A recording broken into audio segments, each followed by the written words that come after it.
भारत के पूर्व प्रधानमंत्री मनमोहन सिंह के अंतिम संस्कार के बाद पूर्व पीएम नरसिम्हा राव के अंतिम संस्कार के मुद्दे ने अब जोर पकड़ लिया है। कांग्रेस नेता नरसिम्हा राव 1991 से 1996 तक भारत के प्रधानमंत्री रहे। 23 दिसंबर 2004 को दिल्ली के एम्स में उनका निधन हुआ था और अंतिम संस्कार हैदराबाद में किया गया। दिल्ली में निधन के बाद हैदराबाद में अंतिम संस्कार होने को लेकर कई लोगों के मन में सवाल था कि ऐसा क्यों किया गया। इस बीच एक एक्स यूजर मनीष सिंह का दावा है कि नरसिम्हा राव का शव हैदराबाद ले जाने का निर्णय उनके परिजनों का ही था। कांग्रेस तो उनका अंतिम संस्कार दिल्ली में करने के लिए अड़ी थी। दावा है कि कांग्रेस नेताओं ने राव के परिवार को मनाया, लेकिन वो नहीं माने और जल्द से जल्द शव को हैदराबाद ले जाने पर अड़ गए।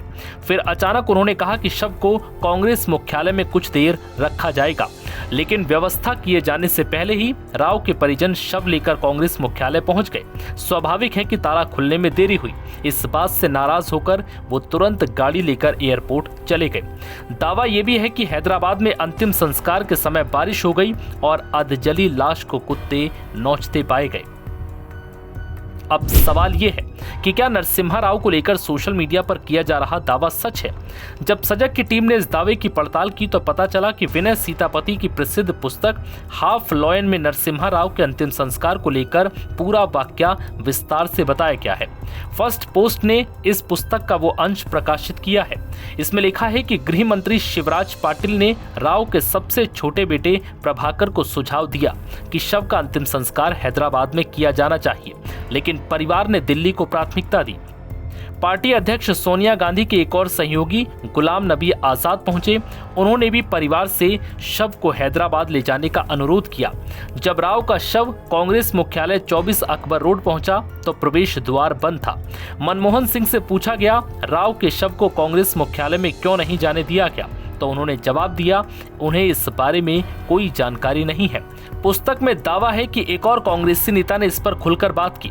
उन्होंने कहा कि हमें उम्मीद थी कि गेट खोला जाएगा, लेकिन कोई आदेश नहीं आया। केवल एक व्यक्ति ही वो आदेश दे सकती थी और वो थी सोनिया गांधी।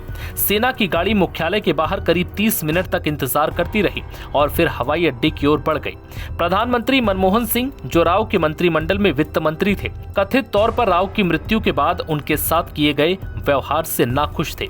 वो हैदराबाद में हुसैन सागर झील के किनारे अंतिम संस्कार में मौजूद थे। उनके कैबिनेट सहयोगी और भाजपा नेता आडवाणी भी मौजूद थे, लेकिन सोनिया गांधी ने दूर रहना ही बेहतर समझा।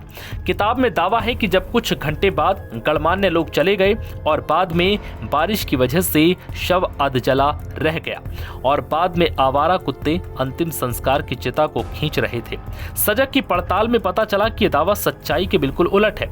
दावे के उलट कांग्रेस के नेताओं ने राव के परिजनों पर दबाव डाला था कि शव को लेकर हैदराबाद चले जाएं, जबकि परिजनों ने इच्छा जताई कि अंतिम संस्कार दिल्ली में हो। शिवराज पाटिल ने तो राव के परिजनों से साफ कहा कि अगर दिल्ली में अंतिम संस्कार किया गया तो कोई कांग्रेसी नहीं आएगा। इसी तरह पर्याप्त लकड़ी के बिना शव अधजला रहा, न कि बारिश के कारण।